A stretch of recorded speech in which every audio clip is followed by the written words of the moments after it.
Hello, everyone. Let's talk about the French Revolution. Okay, so this is an introduction to French society. I don't know, let's say we're in the year 1780. Doesn't really matter, it had been the same from the 1500s all the way until where we're beginning to talk about. But there were three social classes, and you belonged to one of those three. And they were called estates.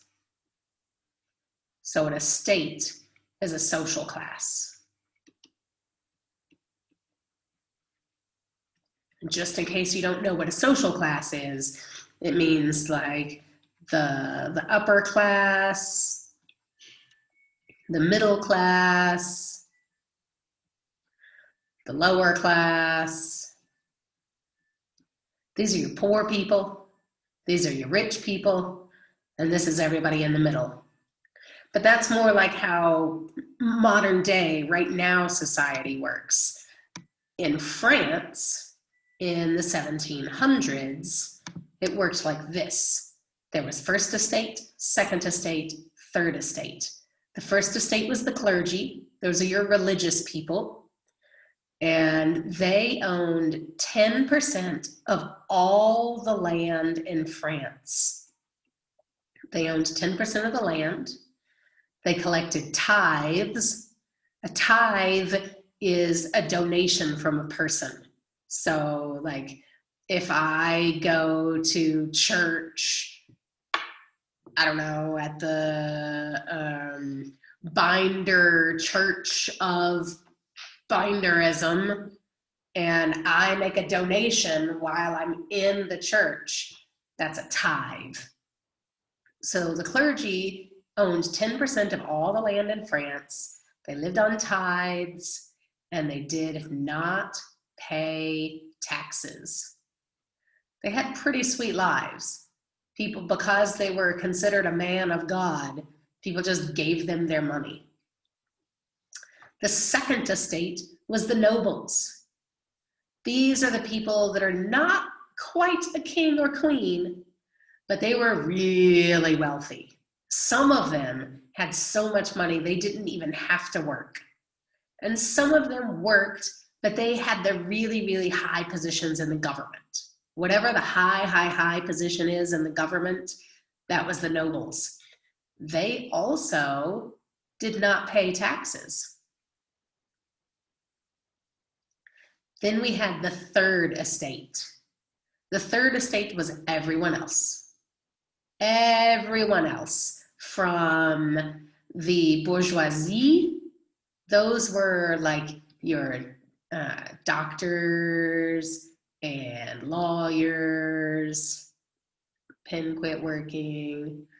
Doctors and lawyers and like university professors, all the way down to your peasants.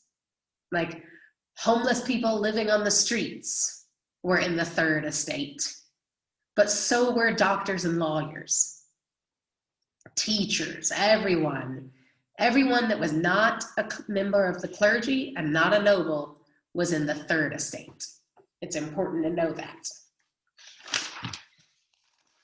So, France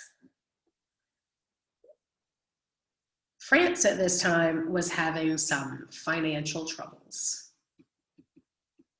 Do you remember all those wars we talked about before? I talked to you about the 7 Years' War. I talked to you about the American Revolution. Well, the 7 Years' War was France and England, right? France and Great Britain. And France helped with the American Revolution. Well, where did all that money come from? They're kind of broke.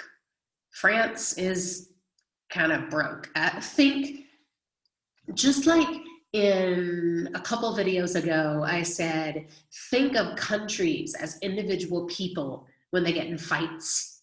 Like, I'm fighting against somebody else and my friends support me and their friends support them. Well, think of countries and their economies also as people. If you spend all the money in your pocket, you're broke. Well, countries can do that too. Countries can go broke. Countries can spend all their money and they have nothing left. So,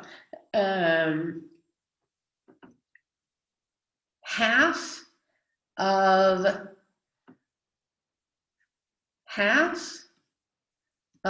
all taxes went to pay the national debt. Oh, you know what I forgot to tell you that I should have mentioned on the last page, sorry, is that the third estate, they pay taxes. They pay all the taxes. Doctors pay taxes and peasants pay taxes. But nobles don't pay taxes and priests in the church don't pay taxes. So the third estate, made up of the majority of the people, they pay all the taxes to pay off these wars that the nobles and the kings want. And what is it that taxes pay for?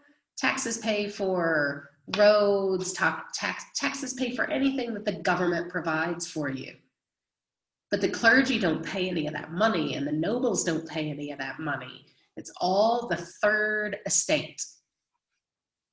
So France is broke, and the king is freaking out. He has no idea what to do. The king at this time is Louis the 16th. King Louis the 16th. France is broke. He's got no idea what to do. So he hires himself. He does something pretty smart. And he hires a financial advisor.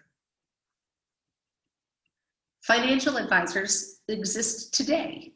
If you have a whole bunch of money and you don't really know what to do with it, you can hire a financial advisor that will help you. You should spend a little bit here, you should invest here, you should invest there. Or if you see yourself losing all of your money, you can also hire a financial advisor and they will tell you what you're doing wrong. So this financial advisor's name was Jacques Necker. Jacques Necker. And I misspelled his name. That U doesn't go there. It's Jacques. Jacques Necker. Do you think I've said his name enough times? Do you know what that means when I repeat something over and over again? I bet you do. So, Jacques Necker is now King Louis XVI's financial advisor. He says, you need to do three things. You need to stop extravagant spending in the court. Extravagant spending in the court. The court is like where all the government stuff happened. Basically, if you went there, the walls were lined with gold. They had really, really nice seats for everyone to sit in. The food was amazing. They had servants everywhere. And remember, this is when actual bread riots are happening in the streets. People can't afford to feed their children. And yet, these nobles in the court are just living this luxurious life, getting totally pampered all the time. So he said, you should probably stop that. He also said you should stop internal tariffs. An internal tariff is an internal tax. We're talking about inside France. All of this is France. If a person that lives here wants to sell something to a person that lives here, there's a tax on it. Well, if we just didn't have that tax, then these people would have more money, right? So that's the point of getting rid of those taxes. Like, remember when I talked about how England taxed America when Americans wanted sugar? They had to pay an extra tax for it. Well, that makes sense. But if you're inside France and you're trying to help people have more money, then why are you taxing your own people to sell something to one of your other own people? It's silly. So he said you shouldn't do that. He also called for, he called for government reform. Reform means to change. He suggested we change, not we, I'm not French. He suggested they change some things about the French government. Now comes the big one. He suggested that the first and second estates start paying taxes. It was a really big thing. Like, you had these rich clergy and nobles that had never, ever, for centuries, their families had never paid taxes. And suddenly, this guy, Jacques Necker, comes along and is trying to tell them that they need to pay taxes. They got really upset. They went to the king and made the king fire him. So now the king is out of his super smart financial advisor that was helping him make France better again. He's gone now. So France is almost bankrupt. There are riots everywhere. Now, the king is now at a loss and he has no idea what to do. And you have to bear with me for just 1 second because for some reason I didn't write something down and I need Estates General. Yes. Okay. So the king, Estates General. The king calls a meeting. And that meeting is called the Estates General. This is a meeting of the 3 estates. So each estate sent representatives from their estate to go to this big meeting called the Estates General. You had to be elected to be one of the representatives. And representatives must be male landowners. You had to be male and you had to own land. So this pretty much knocks out almost the entire third estate. Most of them were really poor. The only people from the third estate that could possibly attend the Estates General are the bourgeoisie. The bourgeoisie. Those were your doctors and lawyers and teachers, the wealthiest of the third estate. Those were the only ones that would possibly own land. Okay, so make sure and know the king was freaking out. He had no idea what to do to help his country. So he called a meeting. He wanted representatives of all 3 estates to come together in one meeting to talk about how are we going to fix this problem. And that meeting is called the Estates General. So each estate made a list of grievances.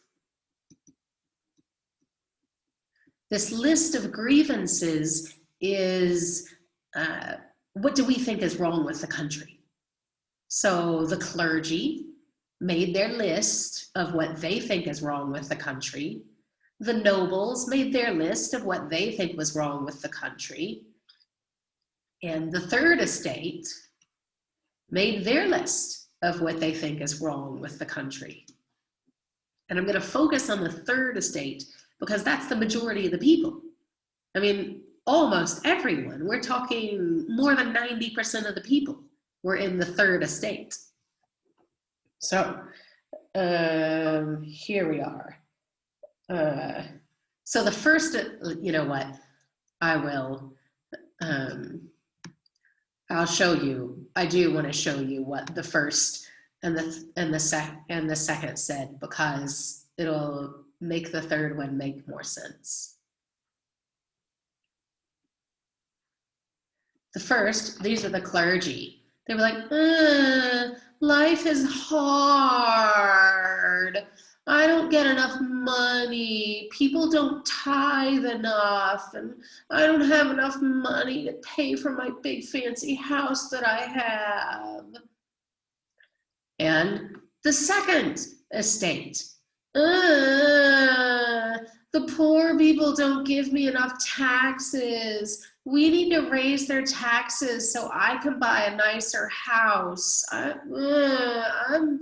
Life is hard. I don't like it. Now we have the third estate. This is a direct quote from one of the grievances. Tax collectors are blood suckers of the nation who drink the tears, drink the tears of the unfortunate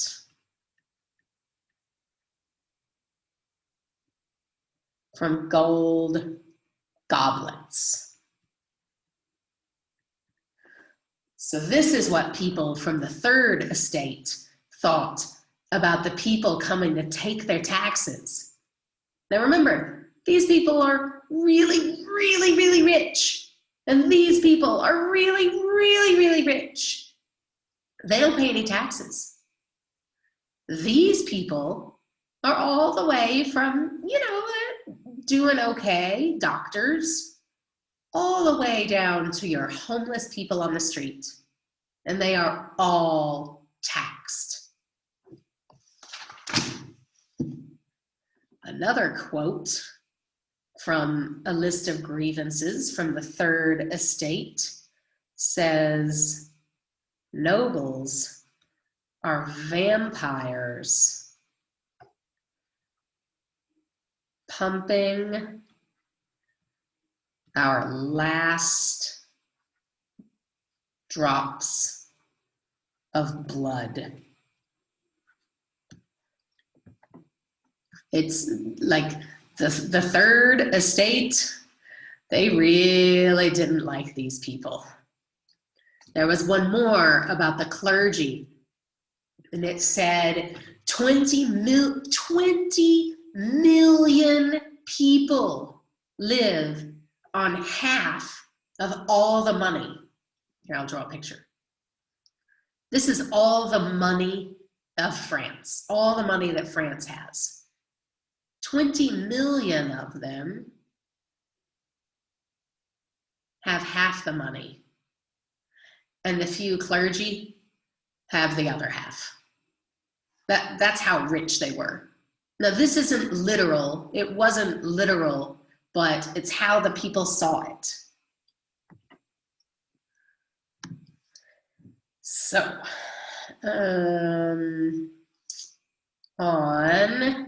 in May of 1789, is when the Estates General began. Now, normally, in an Estates General, all 3 estates go into separate rooms to make their votes. But if you've got an estate of rich people and an estate of rich people and an estate of poor people, don't you think the rich people are always going to vote for the same things? And so the rules are always made by the rich people. And they're the minority. There's so few of them.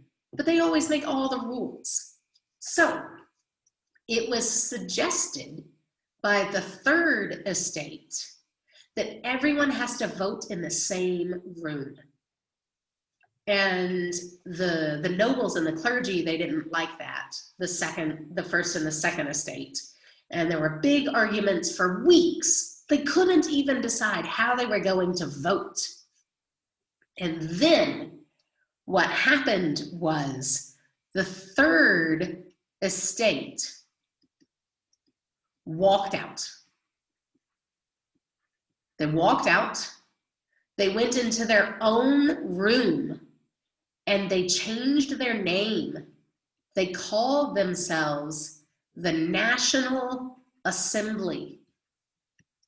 And they said, "We speak for the people of France."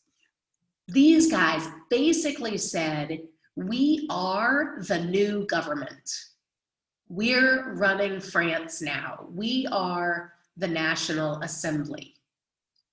Well, a couple weeks later, they were meeting every day. The Estates General was still going on. The 1st and 2nd estates were going, "Oh, we don't know what to do. What are we supposed to do? The 3rd estate left. Ah."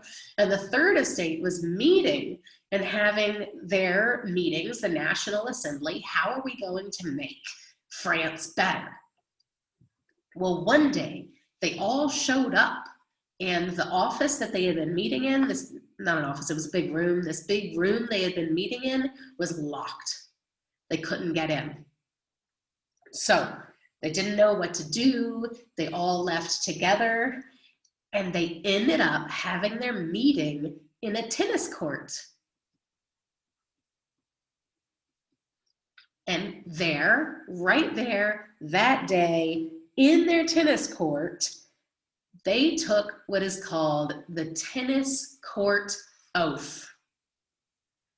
And the tennis court oath was that they would all stay together and they would meet every day, and they would stick to it, and every single day they would talk about how to make a new constitution for France and how to make France a better country for everyone, not just the rich people. They want to make it better for everyone. So the tennis court oath. This is when the National Assembly that had walked out of the Estates General and then got locked out of their room, they went to a literal tennis court and had a meeting, and all of them together took this oath saying, "We are going to meet every single day until we can make a constitution and we can make France better again." Now, eventually, after a while, because they kept meeting, they really did, they met every day. Eventually, they won over some of the clergy. Some of the clergy came and joined the National Assembly. Some of the nobles came and joined, and little by little, more and more and more joined in. And eventually the king had to cave and say, okay. So the king of France, who's supposed to be this absolute leader, he's absolute monarch, he's finally caved in and said, okay, there is a National Assembly, and I will make another lesson soon.